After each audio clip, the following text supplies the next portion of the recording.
$245 billion in gold. That's Germany and Italy's combined stash, sitting in the vaults of New York. Now, these two European powerhouses are demanding it back, and they're not whispering politely. We're talking military cargo planes, armored convoys, and a move that could rattle the U.S. Federal Reserve to its very core. Picture this: rows of gold bars, gleaming under dim vault lights, stacked by the ton. It's not just money. It's tangible power, a visible statement that trust is fraying. NATO allies, long seen as pillars of stability for the United States, are signaling something shocking. The era of unquestioned faith in America's financial fortress may be over. This isn't a routine banking shuffle. It's a geopolitical message encoded in metal. Each bar represents more than wealth.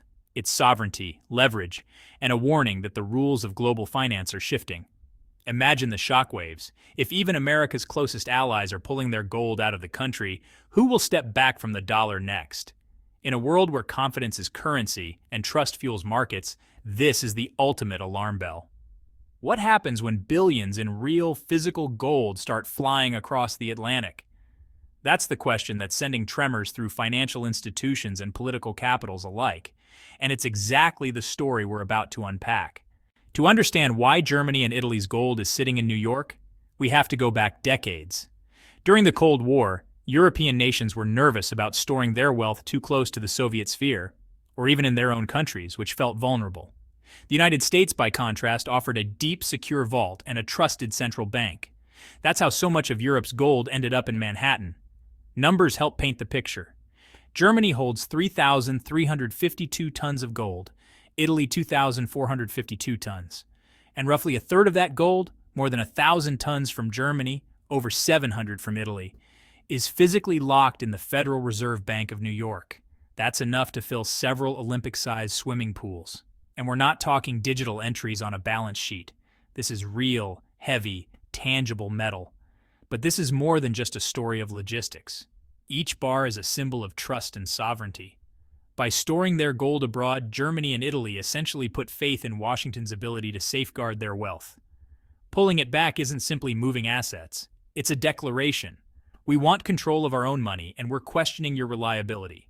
In short, this gold is not just finance. It's a political message waiting to happen. And the next spark could turn this decades-old trust into a full-blown international standoff.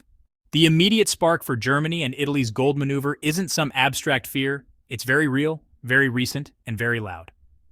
In April and May of 2025, President Donald Trump hit the European Union with hefty tariffs, 25% on steel and 10% on aluminum. The justification? National security.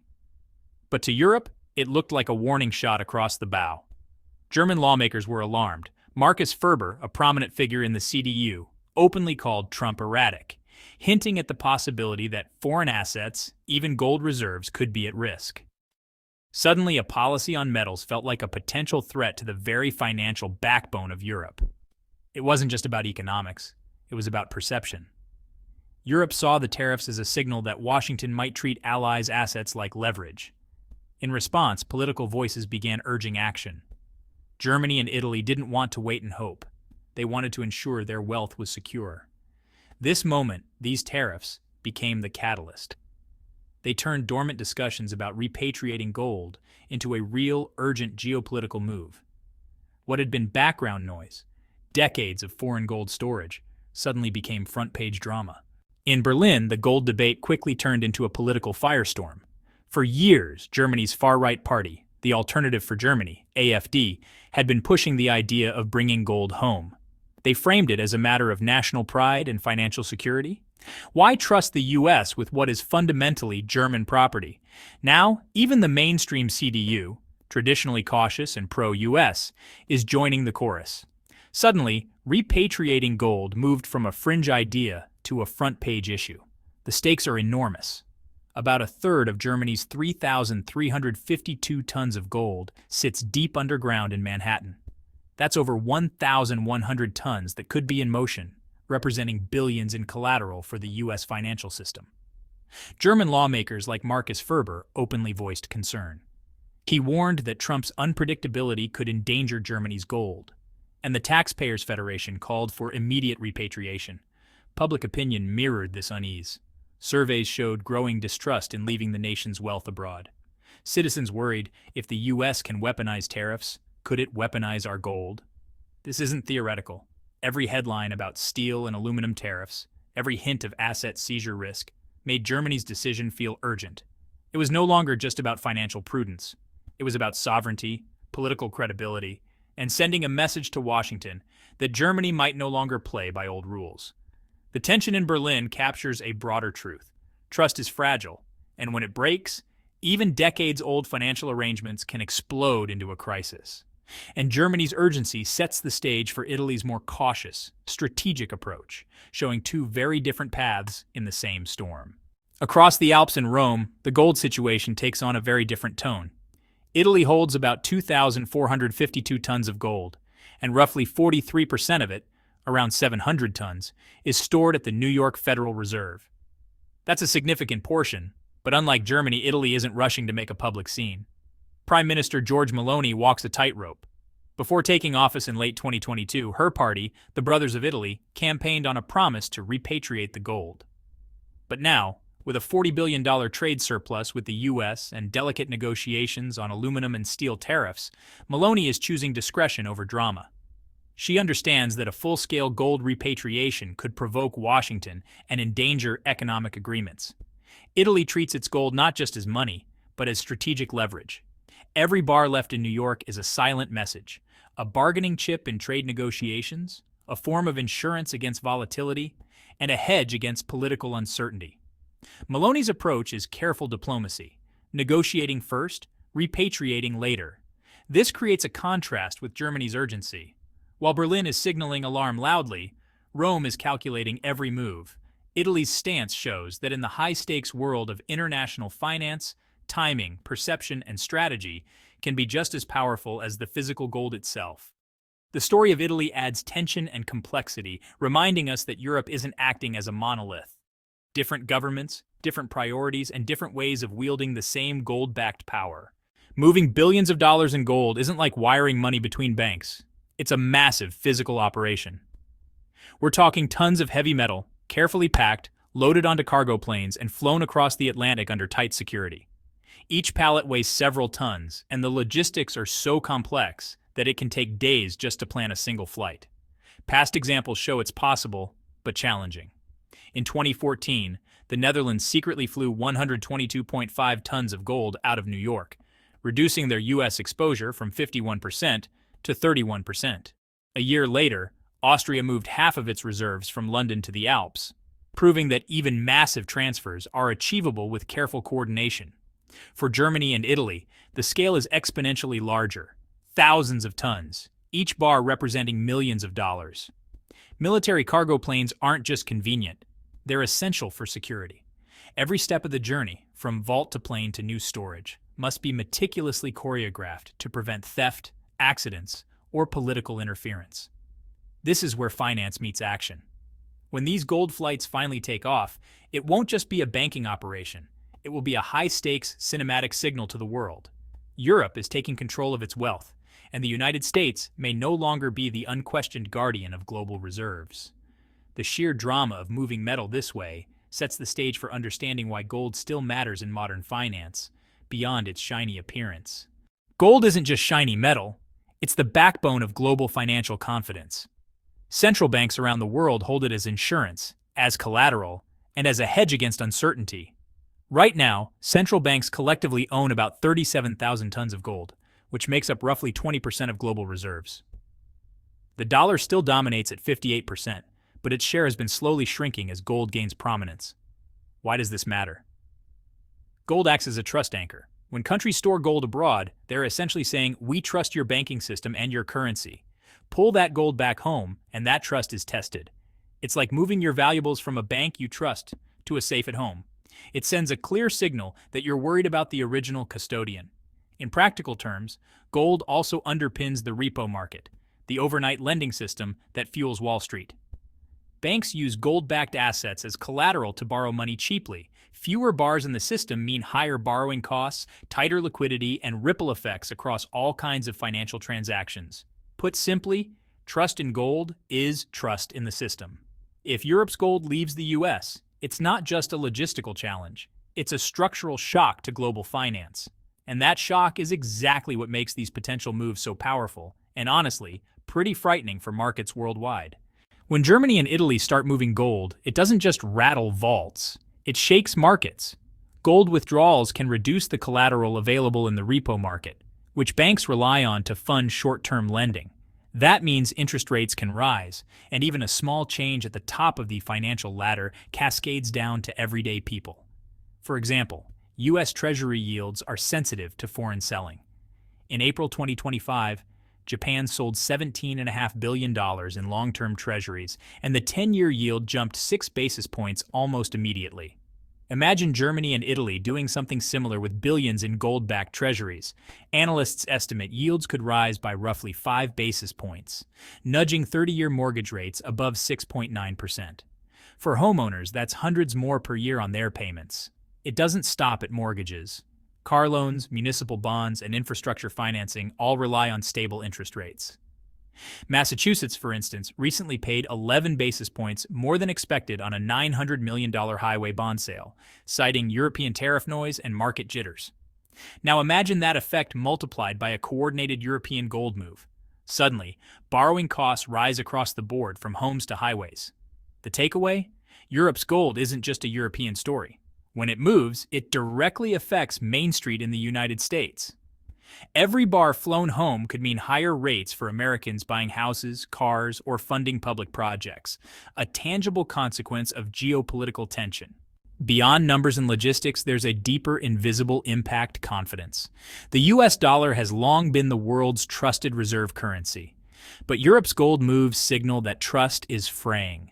When central banks start questioning whether Washington is a reliable custodian, it sends a powerful psychological shock through global finance. Surveys confirm this shift. An OMUF study from June 2025 found that 70% of reserve managers are now hesitant to increase dollar holdings, more than double the share from a year ago.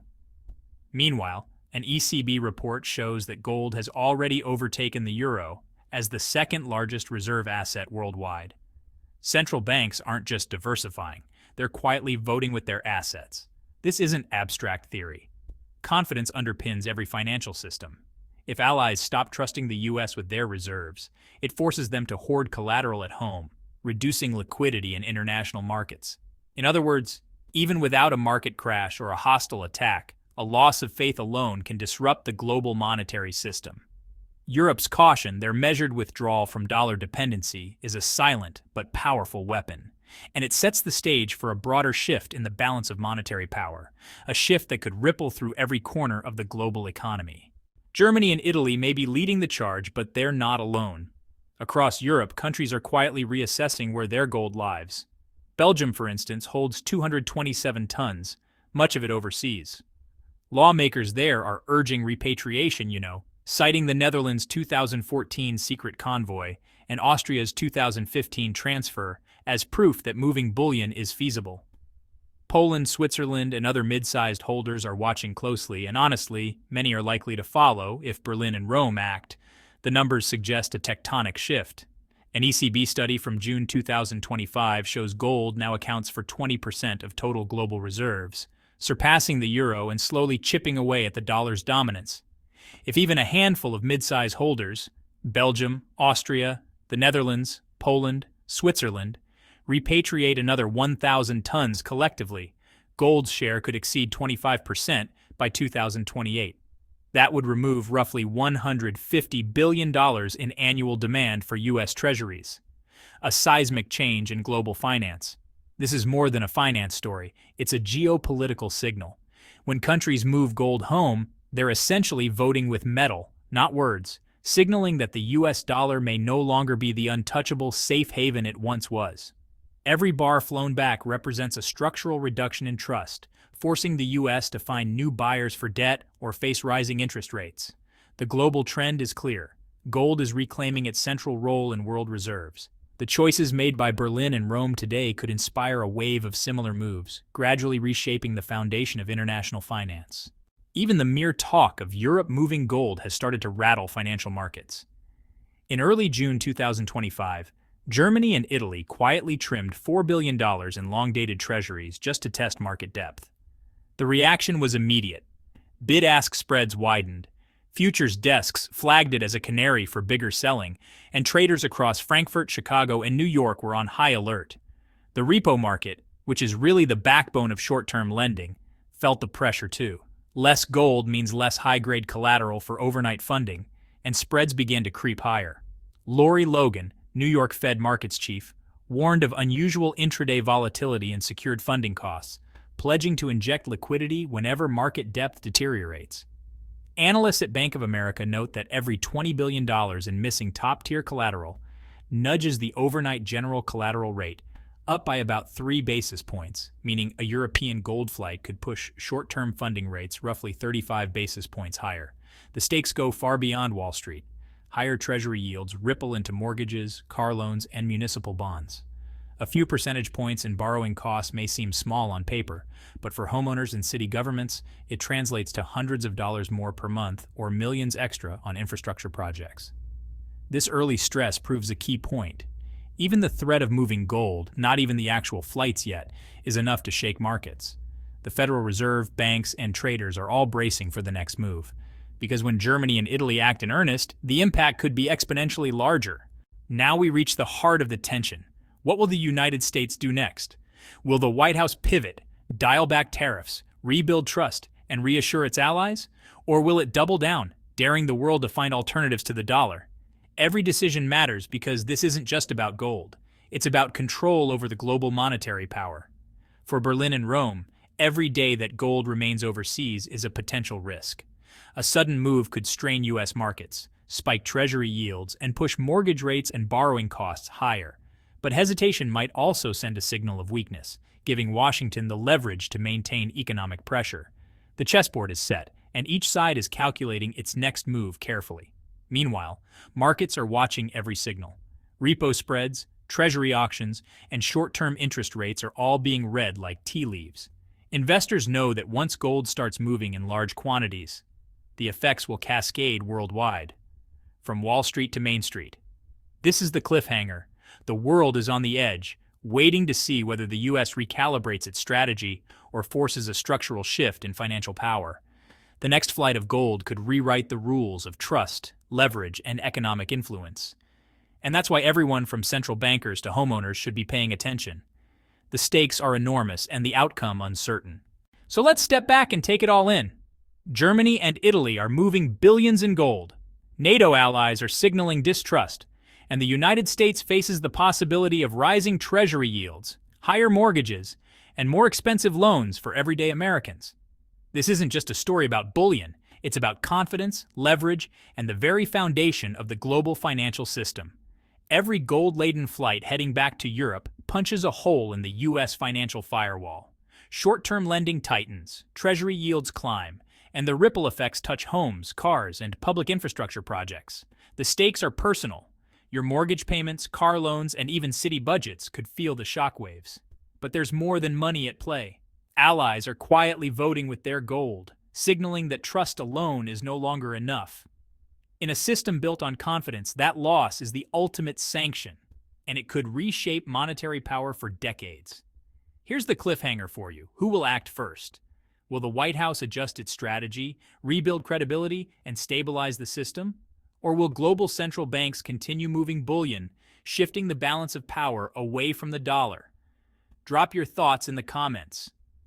Do you think Washington will pivot, or will Europe continue its gold flight? Hit subscribe, because the next shipment of gold could decide who writes the rules of global finance for the next decade. Stay tuned. The story is far from over.